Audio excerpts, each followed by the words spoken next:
Welcome to The Whole Steward, the holistic approach to wealth from a Christian worldview. I'm your host, Andrew Stanton, and I'm glad you've joined. Today, I want to tell you what The Whole Steward is all about, and then I'll show you how you're an investor. Yeah, you, whether you realize it or not, and how you can maximize those investments today on The Whole Steward. This is episode 1, and I'm very humbled that you are listening because I am outside my comfort zone right now. But as my dad said when I was in Little League, no pain, no gain. And so that's when we grow. When we put ourselves outside our comfort zone, that's when we grow. I know that, and so I'm thankful that you are listening. I want to learn alongside you. And so if you have comments, questions, concerns, any feedback for us, send all of those to letters at thewholesteward.com. I would love to hear from you. You can also visit the website. We have a lot going on there, thewholesteward.com, and you can contact us through the website if you would like to do that as well. So what I want to tell you now is the vision, mission, and values of the Whole Steward. Now, you can follow along on the website at the About page, thewholesteward.com/about. So let's jump right in. First of all, the vision. This is what we are doing. Okay, this is the what. Build a community of those seeking to grow in every area of stewardship from a biblical worldview. That is our vision. That's what we would like to do here. And so I'm glad you're listening. I hope you would like to join us. If you don't want to grow or learn, I would suggest that you just turn this off right now. I am certainly here to learn, and I hope you are too. The mission. This is why we are doing it. Inspiring people to a more abundant harvest for the glory of God. That is our mission. The Whole Steward is about helping you gain a Christian biblical perspective for better managing and multiplying all forms of wealth under your care. This is ultimately for the glory of God. It will include finances, but it's not limited to that because we are stewards of more than that, and we'll get into that in a little bit. Now, our values, these are what we are willing and not willing to do to get there.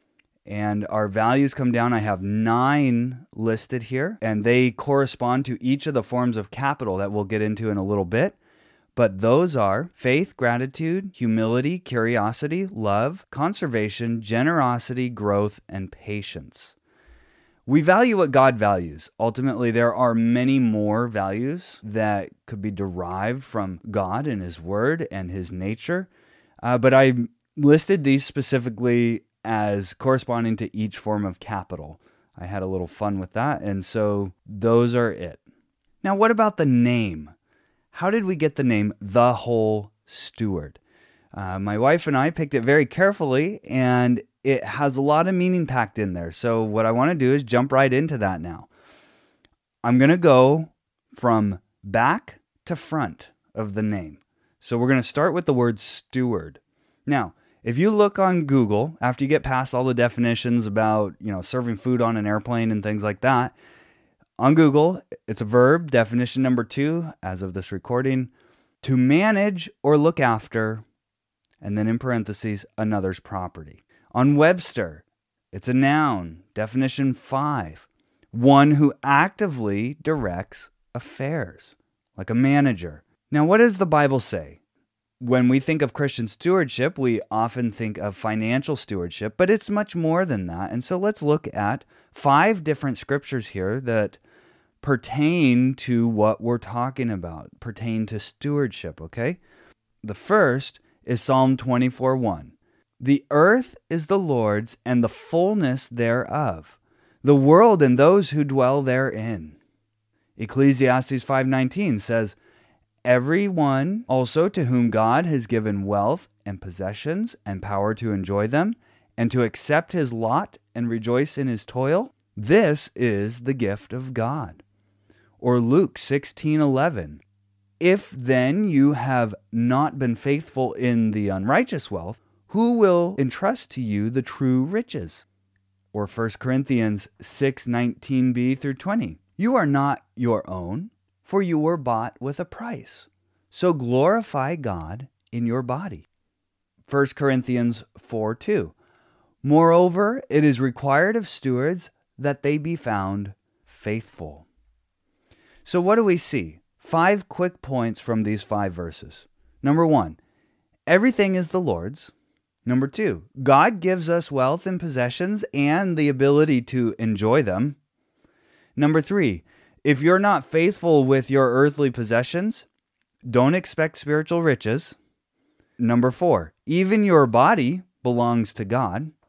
And number 5, stewards must be found faithful. So then we must recognize that we are ultimately managing everything we have for the Lord during this time on earth for His glory. So that's the word steward. Let's go one word towards the front. What about whole? The whole steward. Back to Google, adjective, definition number 1. It means all of or entire. Or on Webster, adjective, definition number 2. Having all its proper parts or components. In other words, complete. So what does Scripture say? 2 Timothy 3:16-17. All Scripture is breathed out by God and profitable for teaching, for reproof, for correction, and for training in righteousness, that the man of God may be complete, equipped for every good work. 5 things I see here as it pertains to the word whole.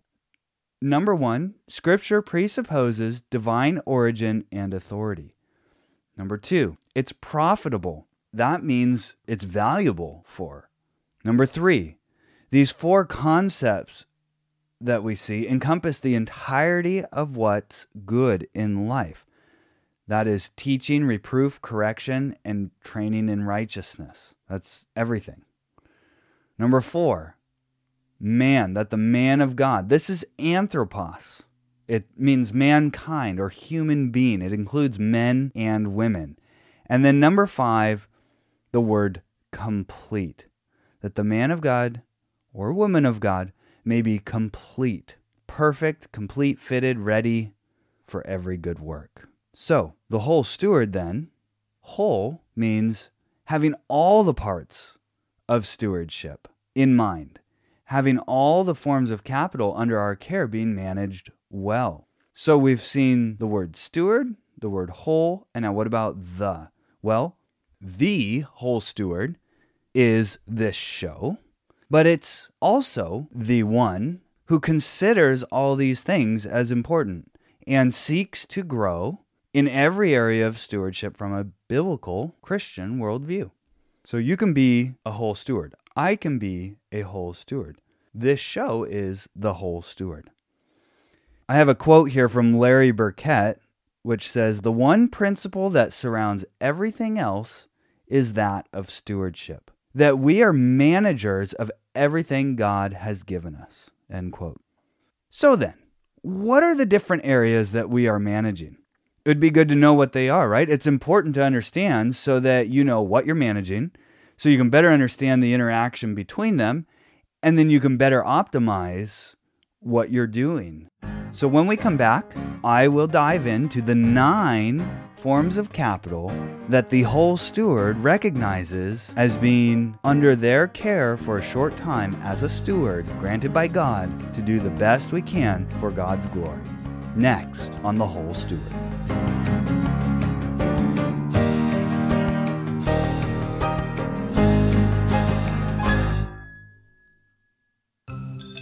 Hey there, it's Andrew. I pour a lot into The Whole Steward, and I'm so humbled you're listening.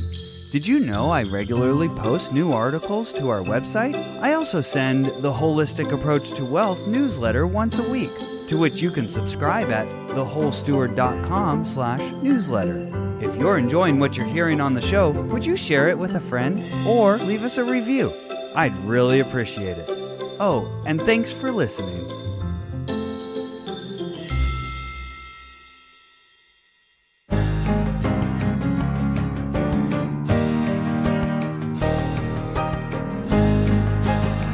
Welcome back. Now, let's dive into the 9 forms of capital that we have under our management.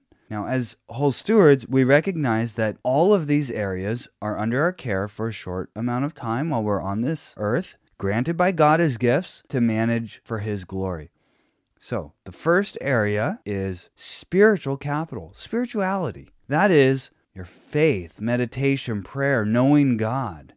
It's really measured by what you believe. And if you want to grow it, do a good job in managing it, you do that by knowing Christ, renewing your mind, sanctification, obeying His word. That is how you grow spiritually. Now, the second form of capital is living capital.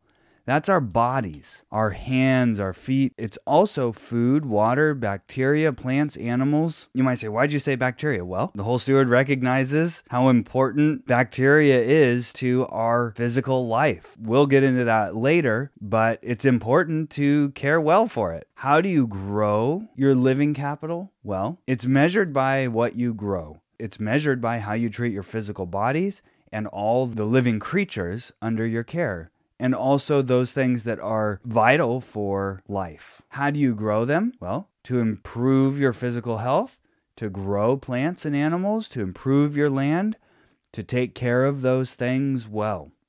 Number 3 is intellectual capital. That is the things that you know. It's your knowledge, your ideas, your skills, your innovations. It's really measured by what you know. So how do you grow it? Well, you would learn and teach. You'd apply what you know. Wisdom is really knowledge applied. Are you using and investing your knowledge in the areas and ways that He wants you to for His glory?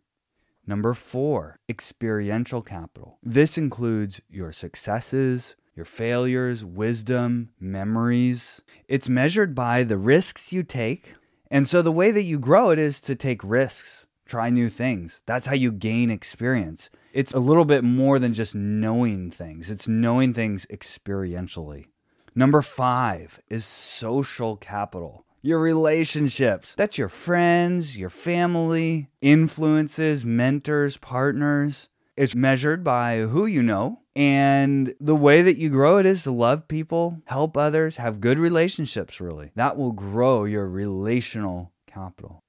Number 6, cultural capital. That comes down to your heritage. That's the laws, the principles, the traditions, the rituals, the holidays that characterize your culture. No matter where you live, you fit into a cultural framework that defines all these things. It's measured by the good in society. All those things, the laws, principles, traditions, rituals, holidays that are good according to Scripture and good according to a Christian biblical worldview, need to be cared for well, grown and protected. So how do you grow it? Well, be grounded, support foundational biblical principles, protect the sacred in society. Number 7, material capital. Your possessions. It's your stuff. The houses, cars, toys, tools. I have this desk in front of me or this microphone. It's measured by what you have. How do you grow it? Own few things, own things of value, and share. Number 8 is financial capital. This is your finances. This is what people often think of when they think of stewardship. But as you've heard, it's not limited to that. Your finances are your money, your credit, your income, your business, all these economic activities that we engage in. It's measured by how much you have. And if you want to grow it, you need to expand your means, do business, create value, secure income, and then be generous. Be generous with all of these forms of capital. There's lots of scriptures specifically about financial capital. And then number 9 is time. Now, there's some debate as to whether this is really a form of capital or not. I'm going to say it is, and the reason why is because Scripture says it is. Time is 24 hours in a day. It's essential to growing every other form of capital. It's measured by how you spend it. So if you want to grow your use and your management of time, make the best use of it. You can buy time, spend it wisely, learn to optimize it. Time is essential for growing every other form of capital. If you want to do anything with any other form of capital, you need time. It takes time to grow spiritually. It takes time to grow physically. It takes time to expand your means. It takes time to maintain your possession. It takes time to build relationships. It takes time to vote in elections and support that which is good in the culture. And the interesting thing about time is that we all have exactly the same amount of it. We all have 24 hours in a day, 7 days in a week, 365 plus a quarter in a year. Learn to optimize it. So these are the 9 forms of capital: spiritual, living, intellectual, experiential, social, cultural, material, financial, and time. On the whole Steward, we will be diving in deeper on each of these categories. And as we address investing or business or different aspects of stewardship, we will see how you can take one form of capital and convert it to another. For example, let's say I've had a long day at work, I'm done working, and I'm driving home, and I stop at the flower shop.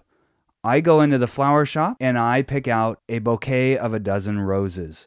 And I say, I would like to buy these for my wife. I take financial capital, money, and I convert it to, or I exchange it for, roses. Now, some people will say, oh, well, you spent money on the roses. Well, yes, but what I really did was convert the money, traded the money for the roses. So now I gave up some financial capital to gain some living capital or material capital, whichever you prefer. These roses are a beautiful bouquet of 12 roses. Now I'm going to drive home, and when I get home, I'm going to hand these roses right off, not keeping them for myself. I hand them right off to my wife and present them to her as a gift. I just handed over the roses. They're no longer mine. But what did I exchange them for? I exchanged them for a better relationship with my wife. You can see how I took financial capital to change it to living or material capital, and then exchange that for relational capital. For those of you who know me, I used to be pretty stingy with money, and I realize now that, yes, I'm spending the money, but I'm spending it for something in return, and then I'm taking that and reinvesting it immediately in something worth more than $20. 12 roses for $20 may sound like a lot or a little, but I just took $20 and built my relationship with my wife. That's just a little example of how these forms of capital interact with each other. I hope you can see how this is going to be very exciting. Another quick example would be investing money in a house. If you buy a rental property, you are exchanging money for wood and drywall and concrete and metal and ceramic. You didn't spend the money, you just converted dollars to house. And then you could sell the house again and get dollars again. Or you can exchange financial capital for an experience. We went on an excursion one time in Alaska where we paid to go on this boat for a day. We got to see whales and glaciers and all this great excursion in Alaska, and that was a lot of fun. We were able to do that with our friends. So that's an example of converting financial capital to an experience. We'll dive into more in the future, but that is to lay the foundation. The whole Steward is looking at these 9 forms of capital and saying, how can I do a good job in all of them? Now, you might be thinking to yourself, well, I'm fine in spiritual and social and living. I'm doing great. What about material or financial? Or you might be great financially, but maybe your relationships are suffering. The whole Steward will look at all the areas and say, is everything balanced? Am I doing a good job in all the areas? I'm not being a whole steward if I'm very good in one area and completely a train wreck in another area. Be careful to look at all the forms of capital and give a fair assessment. We'll get into all of these different forms at one point or another. It should be a great time of learning, enjoyment, and praising the Lord for what He's given us, doing a good job. That's all I have for today, and I hope you found it insightful. Please join me next week as we jump into goal setting. As we look at the year behind us, 2022, and the year in front of us, 2023, did you accomplish what you wanted to? Do you know what you want to accomplish this coming year and how to go about it? I'll come at it from a perspective that maybe you haven't thought about before. That'll be next week on The Whole Steward. Until then, now that you know more, go out and grow more. All content on The Whole Steward is for informational purposes only and must not be considered personal, professional, tax, or legal advice. Please consult an appropriate professional for individualized advice. Though we do our best to bring you reliable information, we make no guarantee on its accuracy, so you must rely on your own due diligence to draw your own conclusions. The views expressed by guests on the show are their own and may not represent that of the host. Please visit our website for complete terms and conditions.